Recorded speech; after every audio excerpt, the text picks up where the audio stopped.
We are getting back to doing the mission story. So I will be providing the mission story, which the area that we are focused on this quarter is taken from Poland. And this story may be for some of you, and you may relate to it. It's called New Way to Find a Wife. So Zbigniew began praying in earnest for a wife when he finished the seminary series in communist Poland.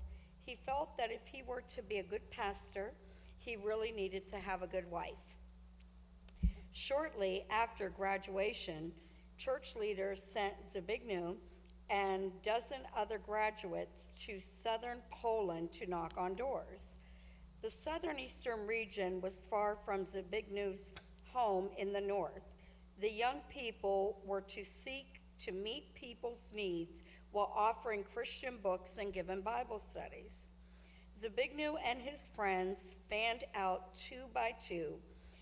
They painted walls, they cleaned homes.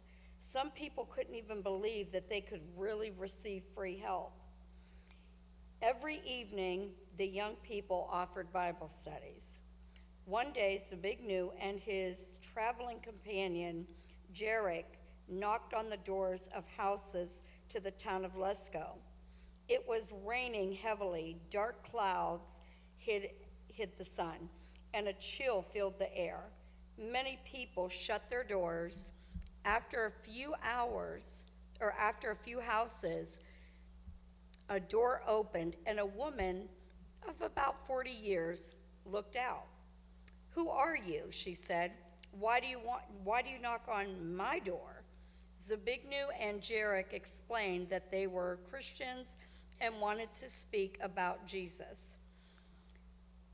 "I'm getting ready to take a shower," the woman said. "I'll ask my husband if he wants to talk with you." She shut the door just like the other neighbors had done. Zbigniew wondered if she would come back, but she returned after several minutes.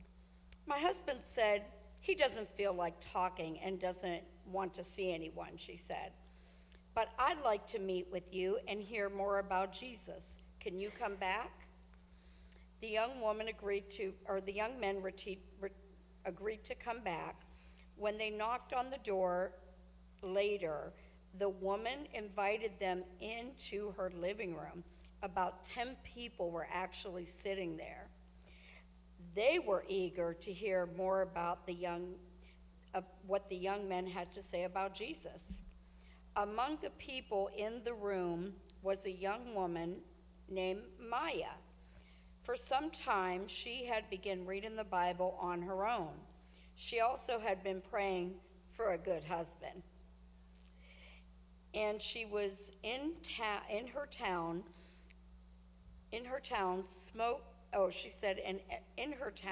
young men, most of them drank and smoked. And she wanted a husband who was faithful to God and free from addictions. After the meeting, Maya said to the woman who had invited her, "Zbigniew will be my husband." Wow. Okay. A short time after the meeting, Zbigniew invited Maya to a Bible study another day. About 60 miles she went, and the two began corresponding by mail. The year was 1986, well before the advent of cell phones and emails. Imagine that. The next year, in 1987, evangelist Mark Finley had evangelized meetings in a northern part of Danzig, and Zbigniew invited Maya to attend. Every evening, she joined 1,200 people to hear about Jesus in a packed movie theater.